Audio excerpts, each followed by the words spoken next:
So when you first arrive, you're going to go to the main lobby, and this is where your luggage will be scanned through one of those machines that they use at the airport. They'll take your luggage and then they'll lock it into a cart that you'll soon see down here. They'll give you the other half of the slip, and when you get to your room, you call the front desk and tell them that you're ready for them to bring your luggage in. It doesn't always happen right away, but you'll get it like within an hour or so. And then after you're done doing that, you're going to proceed to inside the lobby area where we're going to take you next. You'll go through this area. Your purse or whatever will be scanned through there. You'll come through the registration area. So then they'll ask you where you're staying and you tell them, and there's several buildings within the resort. Next, you'll head out to the area where there's shuttles, which are basically like trucks pulling like golf carts. You'll take these to as close as you can to your building, and from there you'll walk into wherever you're staying. We had a small like hotel unit, one of the smallest that you could get. This was at the Maya Palace in Riviera Maya.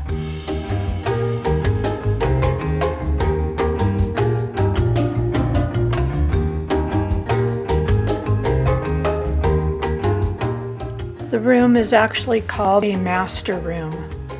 As you can see, we were on the bottom floor.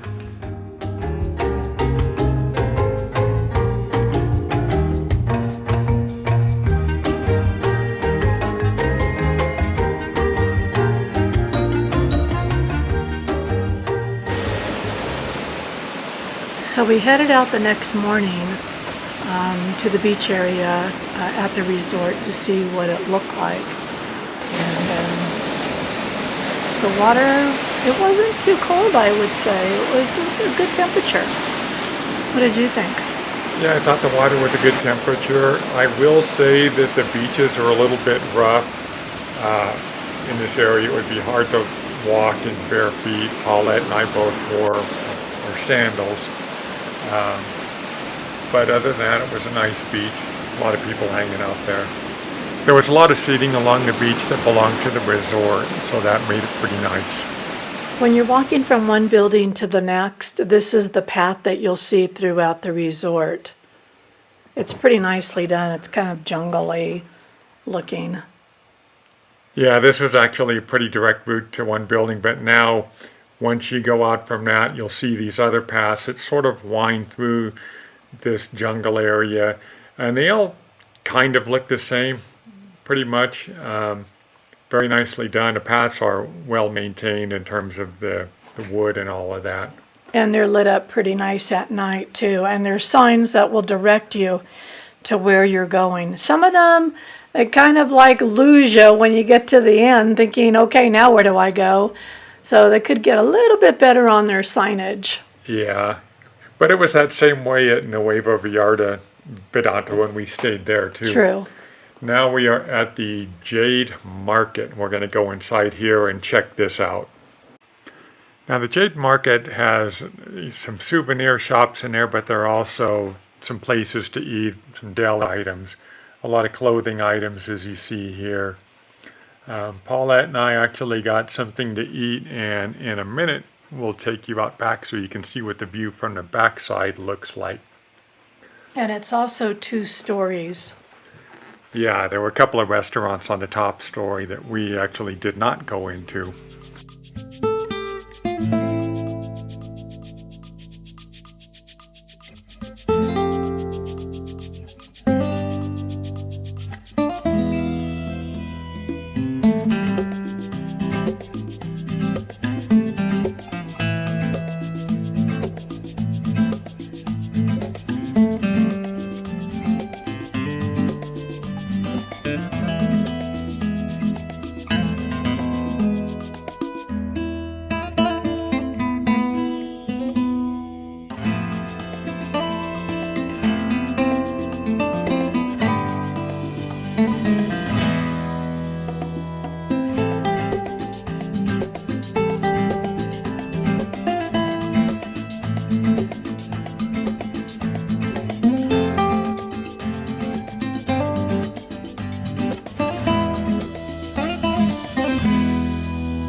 Now this is the view from the back area, seating area of the building where Paulette and I sat and had lunch.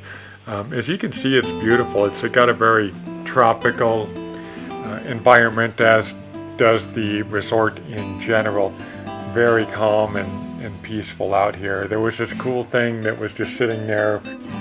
It had a bunch of prisms in it, and because I'm old and easily distracted, I found it interesting. But this is some more of the view out the back, some of the pathways. Again, very tropical in appearance.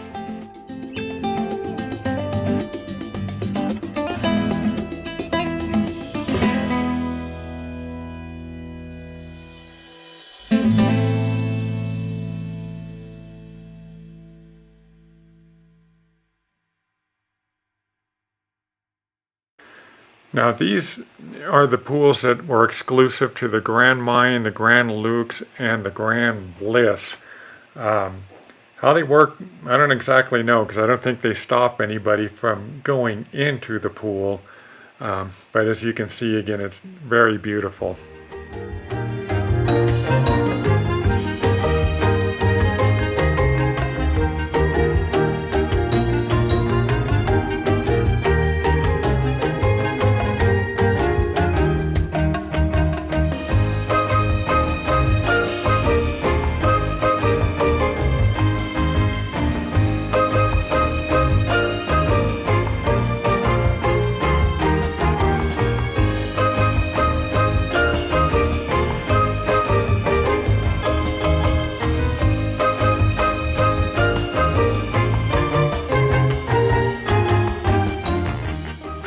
Now this is the main pool that everyone has access to.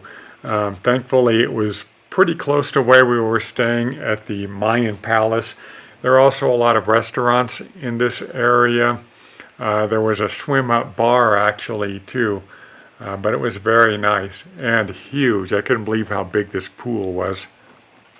Well, this one you have access for anybody that's staying there. Anybody has access to this pool area, and it is quite large for sure. The only thing I was disappointed in is the water wasn't real high. It only was about, what, 4 feet, 3.5 feet? I don't know. Yeah. Covered you to about your waist area. Right. And these areas with the palapas that you see coming up, you actually had to rent those and reserve them, which was disappointing. But there was a lot of other seating available, as we see coming up here. But the palapas, you have to rent. Which I didn't like, because I think that you should have full access to everything, first come, first serve. Go out there early and you get one. Yeah, that was kind of the downside to this resort, is we see these people having a good old time here, dancing to some music that was playing but copyrighted, so it's not in this video. Here we are on one of the tram rides, going around, just to give you an idea of what that is like. Again, very tropical.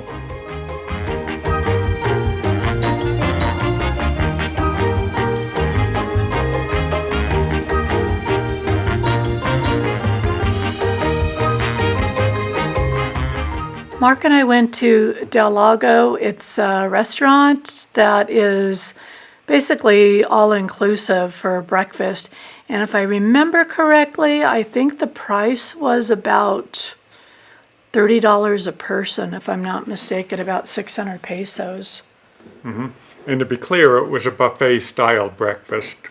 Right, it was buffet style. It was very nice, very open, lots of seating, big area for food, a lot of variety. You could have omelets made and pastries and everything. Mark will show you in the video as he walks around.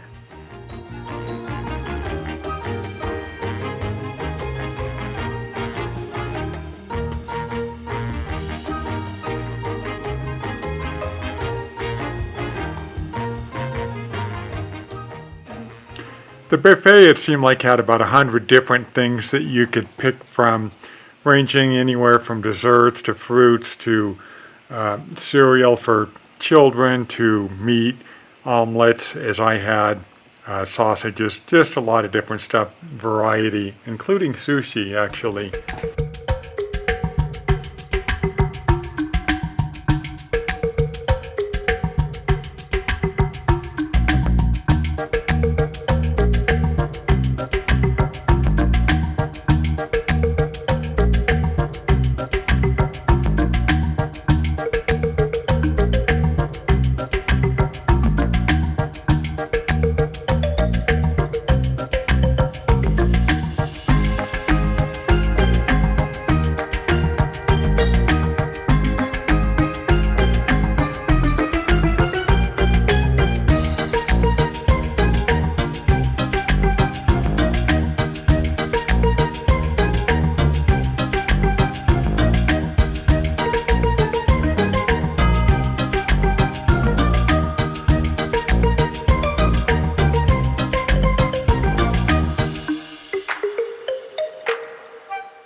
And in case you're wondering, the food was really good. Here's my meal. The only thing that it was missing was cappuccinos and frappes. And looking out over the restaurant, this is the view that you do see. It's very nice. Yeah, it was very nice.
Now here we are back at the exclusive pools to the Grand Lux, the Grand Mayan, and the Grand Bliss.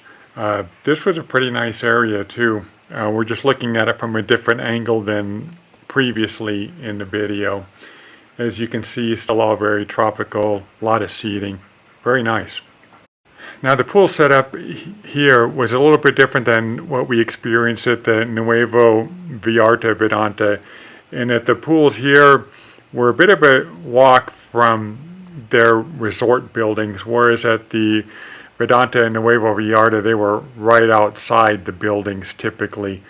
So that was a bit different. This pool was not too far from the Grand Mayan. It was, however, a few minutes walk from the Grand Lux and the Grand Bliss resorts. Here we have the Grand Mayan lobby. We'll take you on a tour of some of the other lobbies here. They are pretty big, pretty beautiful. They have this large sculpture in the middle of the Grand Mayan. This is the reception area, as all of the main lobbies for the different resorts, the Grand Mayan, the Grand Bliss, the Grand Lux, the Mayan Palace. They all have their separate lobbies where you go to register for your room. Each of the main lobbies also have a concierge desk in case you have questions or just need help with some things.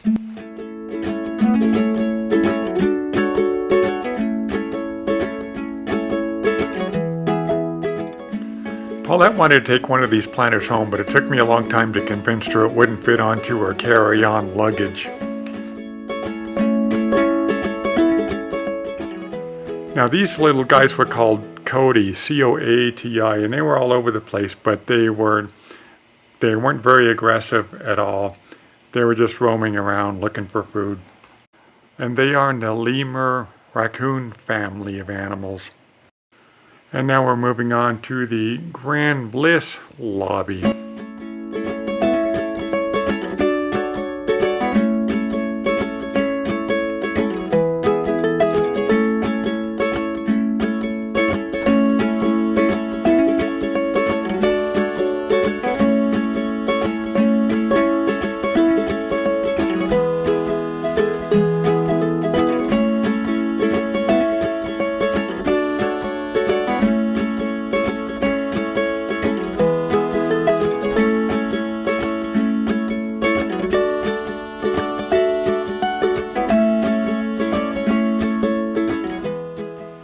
Now we're moving on to the Grand Lux lobby. And as you will see, it's very beautiful inside as well, nicely decorated. This is the entrance going into it. Nicely done.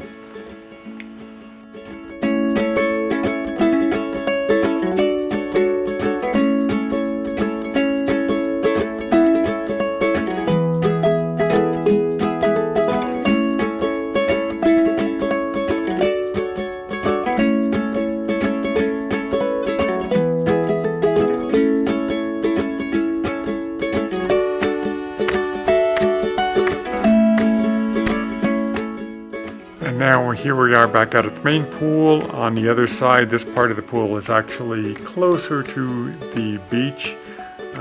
Again, we have more of these huts that you have to rent.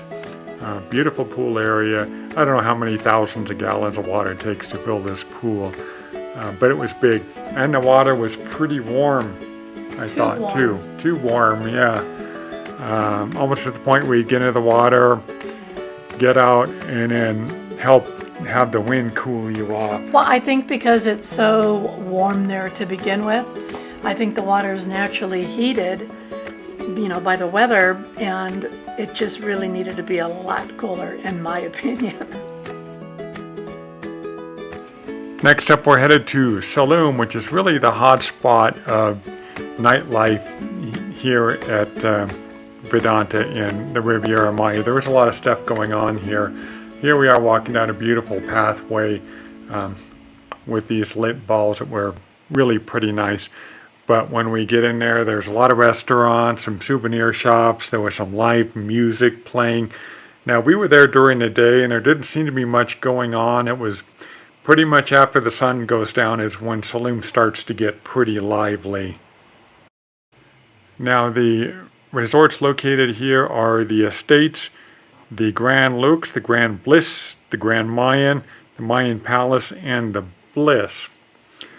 And some of the other attractions, actually, that we did not see was the Cirque du Soleil.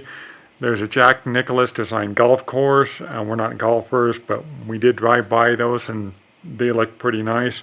They offer spa services.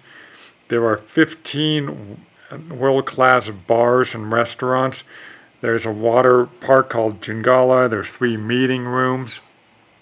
So there's a lot of stuff to do here. But honestly, some of these things are pretty expensive. And regarding the transportation, so Mark and I flew from San Luis Potosi directly into Cancun. We did arrive a little after 10 p.m. that night and had to arrange in advance for a transportation company to take us to resort. However, if you arrive before 10 p.m., Vidanta will pick you up at the Cancun airport for free. There is a shuttle that the resort does offer. It's 130 pesos, about $8 per person. You can take your luggage on it, like Mark and I did when we were checking out to stay in Playa del Carmen for the weekend. And what they'll do is they'll charge you another passenger fee of another 130 pesos or $8. And you catch that over by the main lobby area where the taxis are. And you can just ask and they'll direct you where to go. Or another option is that you can cross the busy road to the other side, put your hand out, and you can catch a combi, which is like a van. They're usually a white van. The price was 40 pesos, about $2 a person, to take you into Playa del Carmen. And to find the combi, you have to get to the main entrance of the Vidanta Resort. Another thing that you can do is you can take a taxi, a little bit more expensive. I think that was about 600 pesos, I want to say, depending on where you're going. 600 to about 1,000 pesos, which is somewhere between 30 to 50 US dollars. So my final thoughts are that our stay at the Maya Palace was a good location from the pool, the restaurant, and the market. We were in a building number 2. Most restaurants are pretty pricey, although not all of them are. For me, I did prefer the Nuevo Vallarta Vidanta over the Riviera Maya Vidanta. It was humid for sure in July, August, but I think with all the trees, given that jungle feel, the humidity was bearable. The Vidanta in Riviera Maya is a beautiful resort. I liked Nuevo Vallarta a little bit better. I think that the transportation at Nuevo Vallarta Vidanta was a little bit better. Here, when you would ride the trams, they would drop you off at the lobby main entrance, which means that you still, in some cases, had quite a distance to go to reach your building. Whereas the one in Nuevo Vallarta, they dropped you off at the lobby of your building, and you were just right there.